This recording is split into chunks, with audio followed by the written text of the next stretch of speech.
How often do you see drivers do this? At this junction in Salford, you see people running red lights time after time after time. It's not just here, of course, and this is an offence that sometimes has the most awful of consequences. She filled our lives with light. She was innocent, she was happy, you know, she loved dancing, she loved singing, she loved us. Can you tell us what happened on that day? Well, it was a normal Saturday morning. It was quite busy. We were going to go home via the school fair, and we got to the school crossing, which was behind the school, and you know, we pressed the button and we waited for the cars to stop. She took a couple of steps out in front because she was responsibly crossing, and I was encouraging her brother to catch up, and then in front of our eyes he ploughed into her massively fast, and he carried her off on his wing mirror, and I've got this very clear image of her being swept off her feet, and then she tumbled off, and by the time I got to her, it was almost like she was gone. Alice was 9 when she died. Her family wanted us to show this dash cam footage of that moment. You can see the light turn red and her family starts to cross. A car in the right-hand lane fails to stop. The light had been red for 7 seconds. Last month, Kadir Hussain was jailed for 8 years for causing Alice's death by dangerous driving. It seems bizarre that you would take any risks, let alone breaking the law, in order to get somewhere slightly faster. Yeah, the real risk isn't being caught, it is actually killing somebody. From my point of view, he's gratuitously killed my child. He slaughtered her in the street for nothing, for no reason at all.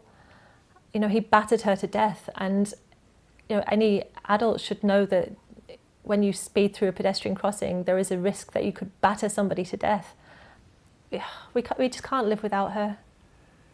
She was a little bit like each of us, and she was a kind of a bridge between all of us, and to go from being a sort of a solid square of a family to a wobbly triangle it's really hard to live with. Alice's story, sadly, isn't the only one, and it's perhaps not surprising that drivers think they can get away with running red lights.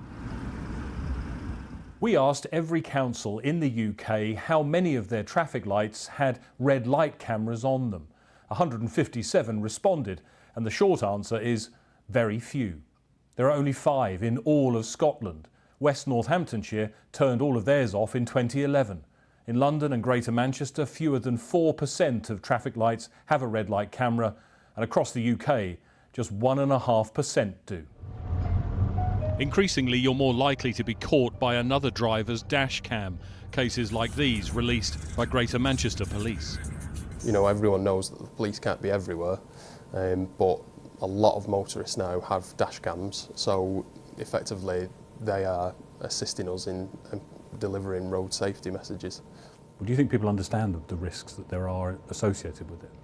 No, I don't think they do. There is always a consequence of your actions, whether that be you go through and you are discovered committing an offence, then you know you face some form of prosecution. There is a bigger picture to everything, and just saving a couple of seconds by jumping a red light, you know, you're not thinking about the wider society, are you?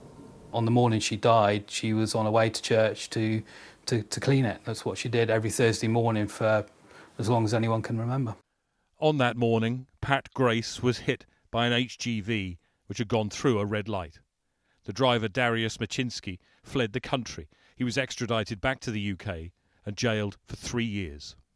This driver in this case wasn't distracted for just a second. It was a substantial period of time while he was driving a heavy goods vehicle through a village at 9:30 in the morning. It couldn't be much worse. He didn't see anything. It could have been a crocodile of school children crossing that road at that time, you know, and he wouldn't have seen them because he wasn't looking. My dad, Mike, is had the biggest impact on him. They were always together, so now he hasn't got that. So he's lost even more than a wife. He's lost his everything because the chances of being caught are few and far between. There must be drivers running red lights all the time and getting away with it. I think there should be more cameras on red lights. There should be less chances of getting away, or perhaps more public education about sharing of dash cam footage and so on with police, so that they can, action can be taken, the drivers can be prosecuted as a learning experience.